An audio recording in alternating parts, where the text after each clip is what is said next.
എല്ലാവർക്കും നമസ്കാരം. Welcome back to Niyans. ക്യാരറ്റും മുട്ടയും കൊണ്ട് നല്ല അടിപൊളി ടേസ്റ്റിൽ തയ്യാറാക്കിയിട്ടുള്ള ഒരു തോരൻ്റെ റെസിപ്പിയാണ് ഇന്നത്തെ വീഡിയോയിലുള്ളത്. ഇതെങ്ങനെയാണ് തയ്യാറാക്കുന്നത് നോക്കാം. ഈ ഒരു തോരൻ തയ്യാറാക്കുന്നതിന് വേണ്ടി ഒരു 3 ക്യാരറ്റ് എടുത്തിട്ടുണ്ട്. ഇടത്തരം വലുപ്പത്തിലുള്ള ക്യാരറ്റാണ് എടുത്തിരിക്കുന്നത്. ഇതിനെ ഒന്ന് പീൽ ചെയ്ത് അതിൻ്റെ പുറം വശത്തെ തോലൊക്കെ ഒന്ന് കളഞ്ഞ് നന്നായിട്ടൊന്ന് കഴുകി വൃത്തിയാക്കി എടുക്കാം. ചിലർക്കൊക്കെ ഈ ക്യാരറ്റിൻ്റെ ടേസ്റ്റ് മാത്രമായിട്ട് ഇഷ്ടം കാണില്ല. അപ്പം ഈ ഒരു രീതിയിൽ ക്യാരറ്റിൻ്റെ കൂടെ മുട്ടയൊക്കെ ചേർത്ത് തോരൻ തയ്യാറാക്കിയാൽ അത് കഴിക്കാൻ നല്ല ടേസ്റ്റാണ്. അപ്പം ഈ ഒരു രീതിയിൽ ആ 3 ക്യാരറ്റിൻ്റെയും തോലൊക്കെ കളഞ്ഞ് ഒന്ന് കഴുകി വൃത്തിയാക്കി എടുക്കാം. നന്നായിട്ടൊന്ന് കഴുകി വൃത്തിയാക്കിയതിന് ശേഷം ഇതിനെ ഒന്ന് അരിഞ്ഞെടുക്കാം. അപ്പോൾ ദാ ഇതേപോലെ ഒരു 3ഓ 4ഓ ഒക്കെ ആയിട്ട് നന്നായിട്ട് കനം കുറച്ച് ആദ്യമേ ഒന്ന് കീറിയെടുക്കാം. അതിന് ശേഷം വളരെ കനം കുറച്ച് ദാ ഇതേപോലെ നീളത്തിലൊന്ന് അരിഞ്ഞെടുക്കാം.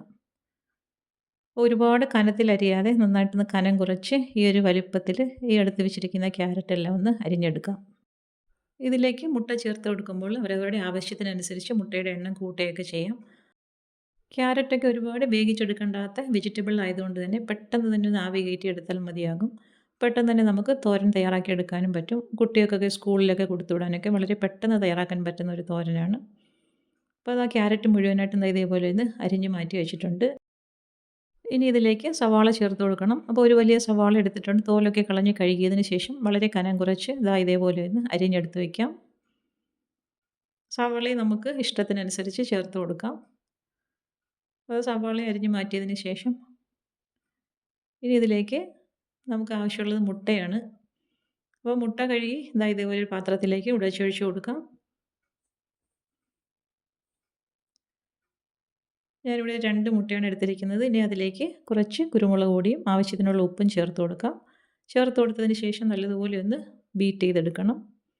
അപ്പോൾ ചേർത്ത് കൊടുത്ത കുരുമുളക് പൊടിയും ഉപ്പും എല്ലാം മുട്ടയിൽ നല്ലതുപോലെ ഒന്ന് മിക്സായി കിട്ടണം. ആ ഒരു രീതിയിൽ ഇതേപോലെ ഒന്ന് ബീറ്റ് ചെയ്ത് മാറ്റി വയ്ക്കാം. ഇനി ഒരു പാൻ അടുപ്പിലേക്ക് വെച്ച് കൊടുക്കാം. അതിലേക്ക് വെളിച്ചെണ്ണ ഒഴിച്ച് കൊടുത്ത് ചൂടായി വരുമ്പോൾ ബീറ്റ് ചെയ്ത് വെച്ചിരിക്കുന്ന മുട്ട ഇതേപോലെ പാനിലേക്ക് ഒഴിച്ച് കൊടുക്കാം. ഒഴിച്ച് കൊടുത്തിട്ട് ഇതേപോലെ ഒന്ന് സൈഡിൽ നിന്ന് ഇങ്ങനെ ഒന്ന് മാറ്റി കൊടുക്കണം. അപ്പോൾ ഒരുപാടങ്ങ് ചെറിയ ചെറിയ പൊടിയായിട്ടാക്കി എടുക്കണ്ട. കുറച്ച് കഷ്ണങ്ങളായിട്ട് കിടക്കണം. അപ്പോൾ ഈ ഒരു രീതിയിൽ ഒന്ന് സ്ക്രാമ്പിൾ ചെയ്തെടുക്കാം. മുട്ട സ്ക്രാമ്പിൾ ചെയ്ത് ഒരുപാടങ്ങ് പൊടിയാക്കി എടുക്കണ്ട. കുറച്ച് കഷ്ണങ്ങൾ വലിയ വലിയ പീസസ് ആയിട്ട് കിടക്കുന്നതാണ് നല്ലത്. അപ്പോൾ മുട്ടയുടെ പീസസൊക്കെ ആ ക്യാരറ്റിൻ്റെ കൂടെ തന്നെ കടിക്കാനും കിട്ടും. അപ്പോൾ ഇതേപോലെ ഒന്ന് സ്ക്രാമ്പിൾ ചെയ്ത് മാറ്റി വയ്ക്കാം. ഈ ഒരു വലിപ്പത്തിൽ മുട്ട തയ്യാറാക്കി മാറ്റി വയ്ക്കാം. അതൊരു പ്ലേറ്റിലേക്ക് മാറ്റുകയാണ്. ഇനി നമുക്ക് ക്യാരറ്റും കൂടി ഒന്ന് വേവിച്ചെടുക്കണം. വീണ്ടും പാൻ അടുപ്പിലേക്ക് വെച്ച് കൊടുക്കുന്നുണ്ട്. അതിലേക്ക് വെളിച്ചെണ്ണ ഒഴിച്ച് കൊടുക്കാം. വെളിച്ചെണ്ണ അത് ചൂടായി വരുന്ന സമയത്ത് കുറച്ച് കടുക് ഇട്ട് കൊടുക്കാം.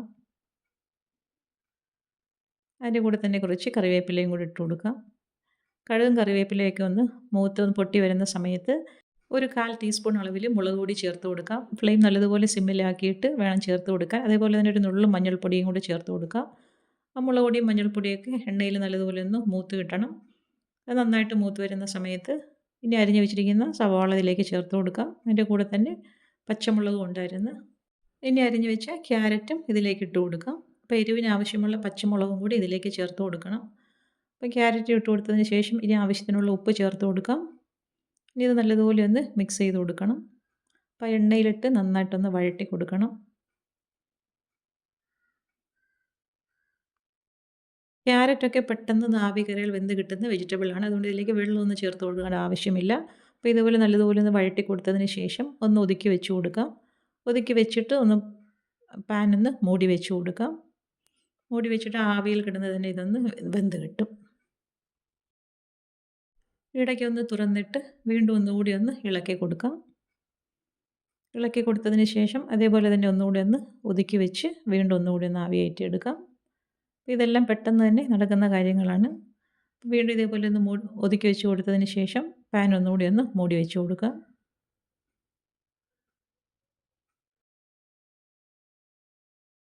നല്ലതുപോലെ ഒന്ന് ആവി കയറി വെന്തതിന് ശേഷം വീണ്ടും ഒന്ന് തുറന്ന് ഇളക്കി കൊടുക്കാം. ഇപ്പോൾ ക്യാരറ്റ് നന്നായിട്ട് വെന്ത് വന്നിട്ടുണ്ട്. നല്ലതുപോലെ ഒന്ന് ഇളക്കി കൊടുത്തതിന് ശേഷം ഇനി ഇതിലേക്ക് കുറച്ച് തേങ്ങ ചിരകിയതും കൂടി ചേർത്ത് കൊടുക്കണം. അപ്പോൾ ആവശ്യത്തിനുള്ള തേങ്ങ ചിരകിയത് ഈ സമയത്ത് ഇതിലേക്ക് ചേർത്ത് കൊടുക്കാം.